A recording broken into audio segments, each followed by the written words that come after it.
Hello बच्चों। बच्चा किसे बोला? अरे आप ही को बोला, ठीक है। कहोगे पिछली वीडियो में तो कह रहे थे सबके लिए है वीडियो और अभी बच्चा बोल रहे हो, तो कोई बात नहीं भाई, आप सबको ही बच्चा बोल रहा हूँ, ठीक है। हम सब बच्चे ही हैं। Age is just a number, सीखने की कोई उम्र नहीं होती, ठीक है। तो अच्छे से सीखो, सिखाओ, लाइफ बनाओ, है ना। तो ये बात है कि आप बड़े हो छोटे हो जो भी हो, बच्चे ही हो, ठीक है। तो आ जाओ, हम अच्छे से सीखते हैं। तो चल क्या रहा है यहाँ पे, है ना। कोई नया होगा तो उसके मन में यही चल रहा होगा कि भाई क्या चल रहा है ये, है ना। तो ये चल ये रहा है कि यहाँ चल रहा है हमारा 75 days easy maths challenge. Easy क्यों? क्योंकि यहाँ पे हम सब कुछ इजी करके पढ़ेंगे, इजी मेथड से पढ़ेंगे, ठीक है। मैं ये नहीं कहूँगा आपकी मुश्किल नहीं है कुछ। किसी ने मुझे कहा कि आप तो कह रहे हो कि मुश्किल कुछ नहीं होता, लेकिन मुश्किल तो होता है। तो ठीक है, माना, चलो आपकी बात भी मान ली कि मुश्किल हो सकता है कुछ चीज़ें, ठीक है। तो लेकिन हम उसको भी आसान करके पढ़ेंगे, ये मेरा वादा है। तो चलो चलते हैं, ठीक है। तो ये है 75 डेज इजी मैथ्स चैलेंज। अब बात ये आती है कि आज हम क्या सीखने वाले हैं। आज हमारा डे 1 है, नए सफ़र की हम शुरुआत करने जा रहे हैं। बहुत मज़ा आएगा और आगे भी आपको अच्छी अच्छी चीज़ें सीखने के लिए मिलती रहेगी। तो बात ये मैं कर रहा था कि आज हम क्या सीखने वाले हैं। तो आज हम सीखेंगे कि हमारे सब्जेक्ट का नाम क्या है। सबसे पहले तो देखो, आप किसी से भी मिलते हो नॉर्मली, किसी से भी, तो सबसे पहले आप उसका नाम ही पूछते हो, ठीक है, कि भाई इनका नाम क्या है, ये कौन है, ठीक है। कोई हमें जानवर भी मिल जाता है, ठीक है, जैसे पार्क गए कोई डॉग भी मिल गया तो हम यही पूछते हैं भाई इसका नाम क्या है। तो सबसे पहले तो क्या ज़रूरी है, नाम को जानना कि हमारे सब्जेक्ट का नाम क्या है, ठीक है। क्यों मैं बताना चाह रहा हूँ ये नाम की बात, क्योंकि देखो 3 शब्द हैं। एक है मैथ, ठीक है, एक है मैथ्स, इसमें एस लग गया, और एक मैथमेटिक्स। तो इन तीनों में से कौन सा सही है ये मैं आपको आज बताऊंगा, और हमारे सब्जेक्ट की डेफिनेशन बताऊंगा कि ये भाई सब्जेक्ट की डेफिनेशन क्या है। और फिर आगे आने वाली क्लासेस में हम और भी नई नई चीज़ें सीखेंगे। तो आज मैं आपको नाम बताऊंगा सब्जेक्ट का और इसकी डेफिनेशन बताऊंगा। तो चलो आ जाओ देखते हैं। तो मैंने यहाँ क्या बोला, 3 शब्द बोले, क्या, ये 3, ठीक है, दिख रहे हैं आपको सामने। एक है मैथ, एक है मैथ्स और एक है मैथमेटिक्स। अब बात आती है कौन सा सही है इनमें से, ठीक है। तो क्या लगता है आपको कौन सा सही है, बताओ, जल्दी जल्दी बताओ भाई। कमेंट करना आता है? अगर आता है तो जल्दी से कर देना, ठीक है। और जिसको नहीं आता वो सीखो भाई कमेंट करना, क्योंकि कमेंट करके ही डाउट भी पूछोगे आगे आने वाली क्लासेस में, ठीक है। कोई भी कहीं भी डाउट आता है, मैं हूँ, आप प्लीज़ कमेंट करो, मैं पक्का रिप्लाई करूँगा।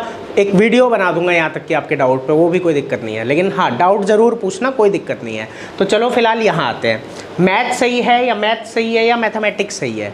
तो देखो इसका जवाब है कि तीनों ही सही हैं। इन तीनों में ही कोई दिक्कत नहीं है, तीनों क्या है, सही। हमारा जो सब्जेक्ट है उसका नाम है मैथमेटिक्स, वो पूरा जो बड़ा नाम है वो क्या है, मैथमेटिक्स है। तो मैथमेटिक्स सही है, उसमें कोई दिक्कत नहीं है, ठीक है। उसके आगे चलते ज़रा। तो ये मैथ क्या है और मैथ्स क्या है, तो ये है एब्रीविएशन। एब्रीविएशन मतलब क्या होता है, शॉर्टकट। एब्रीविएशन मतलब शॉर्टकट है, ठीक है। शॉर्टकट या शॉर्ट फॉर्म बोल सकते हैं, ठीक है, कि ये हमारे सब्जेक्ट के शॉर्ट फॉर्म है, ठीक है, कि मैथ्स और मैथ दोनों ही। अब कहेगा कोई कि भाई फिर मैथ है या मैथ्स है।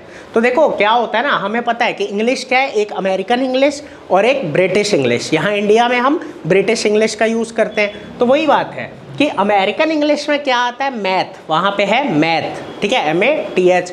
और यहाँ पे क्या है, ब्रिटिश इंग्लिश में क्या लगा दिया, S लगा दिया, तो क्या बन गया, मैथ्स बन गया, ठीक है। और सब्जेक्ट का नाम क्या है, मैथमेटिक्स। तो बाकी के 2 क्या है, उसके एब्रीविएशन या फिर शॉर्ट फॉर्म है, ठीक है। तो ये बात आपको अच्छे से समझ आ गई होगी, नाम पता लग गया होगा, ठीक है, कि हमारे सब्जेक्ट का नाम है क्या। अब ज़रा आगे चलते हैं। अब मैंने कहा था मैं आपको क्या बताऊंगा, डेफिनेशन, कि सब्जेक्ट की डेफिनेशन है क्या। तो देखो ये है डेफिनेशन, यहाँ लिखी भी हुई है, ठीक है, कि क्या है, स्टडी, एक स्टडी है। मैथमेटिक्स से क्या है, स्टडी है, ठीक है। किसकी स्टडी है, नंबर्स की, क्वांटिटीज़ की और शेप्स की। Study of numbers, quantities and shapes. और एक कॉपी भी हो सके तो आप ले लेना, ठीक है, उसमें मैं अलग अलग चीज़ें आपको पढ़ाऊंगा, तो आप नोट्स भी साथ के साथ बना सकते हो, ठीक है। वीडियो को पॉज कर लेना और आराम से लिख लेना, क्या दिक्कत है, कुछ नहीं है ना। तो देखो ये हमारा क्या है, the study of numbers, shapes and quantities. The study of number, shapes and quantities.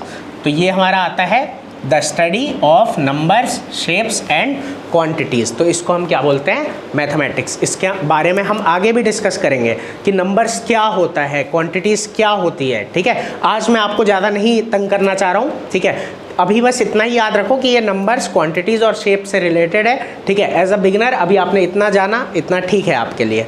अब जब हम आगे बढ़ेंगे, ठीक है, तो आपको मैं धीरे धीरे बताऊंगा कि मैथ की बहुत सारी ब्रांचेज हैं, अलग अलग मेथड्स हैं, अलग अलग चीज़ें होती है, ठीक है। वो सब हम धीरे धीरे आगे सीखेंगे, उसमें कोई दिक्कत नहीं है, ठीक है। नंबर्स क्या होते हैं, यहाँ तक कि ये भी मैं अभी आपको आने वाली क्लास में बताऊँगा, अगली क्लास में, कि नंबर्स होता क्या है, क्वान्टिटी क्या होती है, दोनों में क्या फ़र्क है, ठीक है। उसके बाद एक वर्ड न्यूमेरल भी है, वो क्या होता है, ये सब आपको मैं धीरे धीरे बताऊंगा। पूरी काउंटिंग के बारे में भी बताऊंगा, उसके बाद और भी कई चीज़ें नई नई सिखाऊंगा। तो उम्मीद है आपको कुछ नया अच्छा सीखने के लिए मिला होगा, ठीक है। और नहीं मिला तो चिंता मत करना, आगे मिलेगा, ठीक है। हो सकता है इतना आता भी हो बहुत सारे लोगों को, तो कोई बात नहीं। और ये हमारा ईजी चैलेंज इसीलिए है क्योंकि ये बहुत ईजी रहेगा आपके लिए समझने में और करने में भी, ठीक है। तो मैं आपको होमवर्क भी दिया करूँगा, वो भी आपको करना पड़ेगा डेली बेसिस पे, ठीक है। तो फिर मिलेंगे अगली वीडियो में जो इससे भी ज़्यादा मज़ेदार होगी, इससे भी ज़्यादा अच्छी होगी।